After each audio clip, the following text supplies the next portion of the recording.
Hi everyone! So for today, may bago na naman akong tips na i-share sa inyo if ever mag-a-apply kayo ng Schengen visa from the Philippines. I have readied at least 3 important tips before you will start your visa application. Okay? Because you will be able to determine kung anong country in Europe yung gusto nyong puntahan, kung ano yung mga requirements na kailangan yung i-provide for your visa application. And lastly, you will be able to know when will be the perfect time to submit your application. Okay, so tara. So for tip number 1, country to visit. Of course, as the applicant, dapat alam mo kung anong country in Europe yung pupuntahan mo. Because if alam mo na kung anong country na pupuntahan mo, you will be able to know kung anong visa center yung ipagsasubmitan mo ng application mo. So let's say you're applying for France. So in the Philippines, for French Embassy, ang visa center na nagha-handle ng visa application for France is the TLS Contact Philippines. So with TLS Contact, sila yung magre-receive ng application nyo and sila rin yung magde-deliver ng application nyo directly to the French Embassy. And also for TLS Contacts, good thing is meron silang visa center sa Cebu, meron din sa Manila. So for those applicant na from Cebu, you can just directly go to the TLS contact in Cebu. And for those in Metro Manila naman, of course, you can submit your application sa Manila. And for those applicant na nasa Mindanao, it's either in Cebu or in Manila. So lahat nakadepende kung saan nyo gustong isubmit. Or let's say you're applying for Germany or Italy or Sweden, ang visa center naman na nag-handle ng application for these countries is the VFS Global.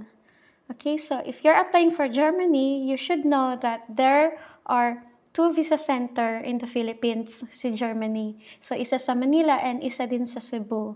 So, same thing, if you're from Cebu, you can submit your application in Cebu. Or if you're in Manila, you can submit your application in VFS Manila.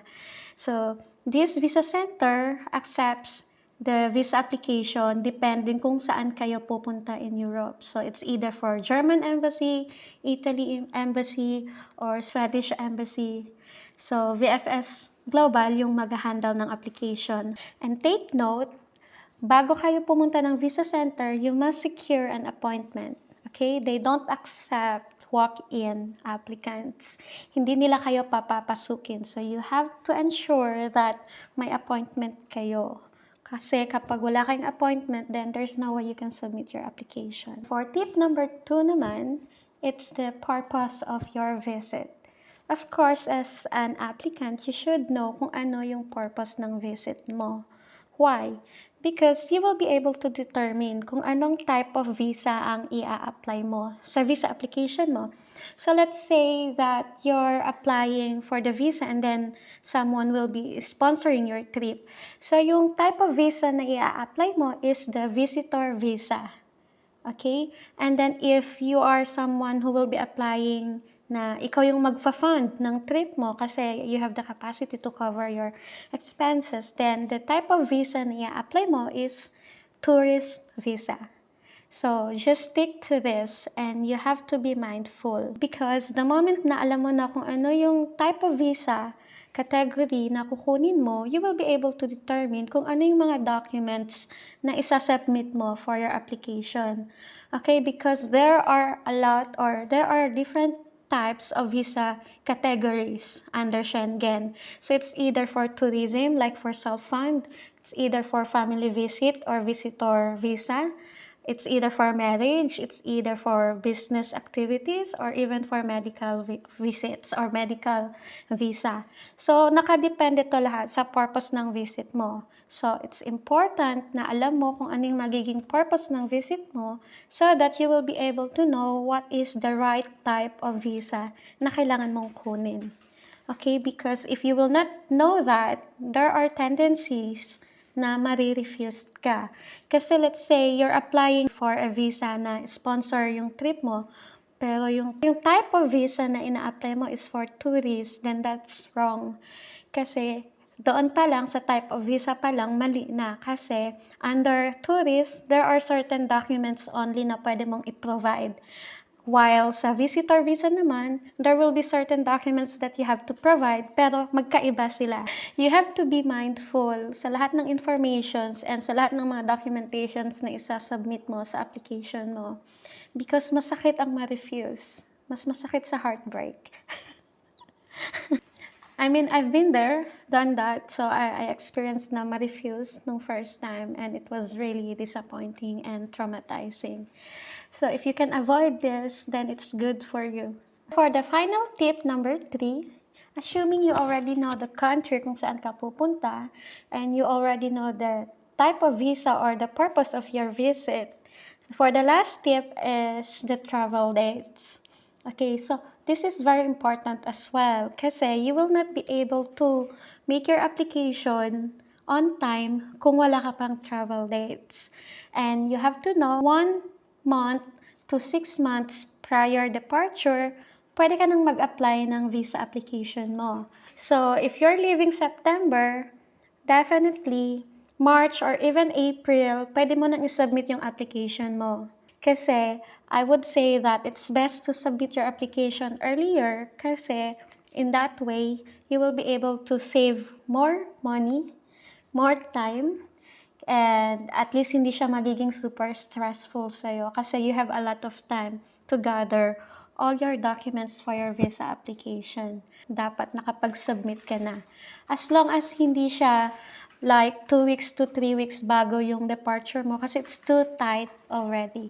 So, submit your application for the visa at least 1 month to 6 months prior departure. With that, your application will be easier and smoother kasi nag-submit ka ng application mo ng maaga.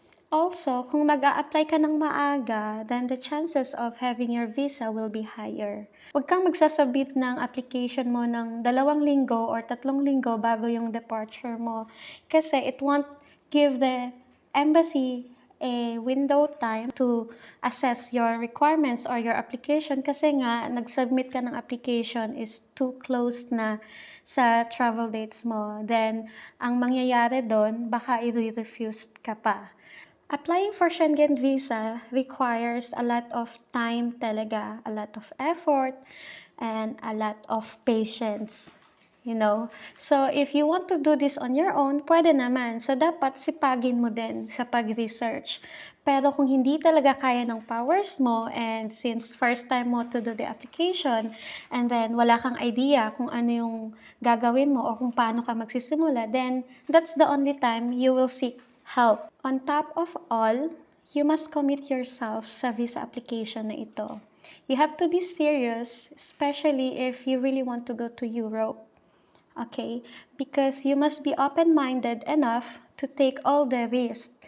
Kasi nga, you want to go to Europe and after all, this is your visa application. And lastly, always remember, your visa application is your own application. Never compare your own visa application sa iba because you're representing this visa application because you want to get that visa. So, dapat don't compare your visa application sa ibang applicant. So, that's all for today and I hope may napulot na naman kayong ideas and tips para sa inyong Schengen visa application. My name is Jill and I'm a Schengen visa consultant expert helping Filipino travelers to visit Europe. I offer Schengen visa assistance and I manage my own visa consultancy. You can find me on Facebook, TikTok, and even YouTube. So kung may makatanungan kayo, feel free to ask me. And if you're curious to know what are the services that I offer, feel free to visit my website. Thank you for watching this video and I'll see you next time. Bye!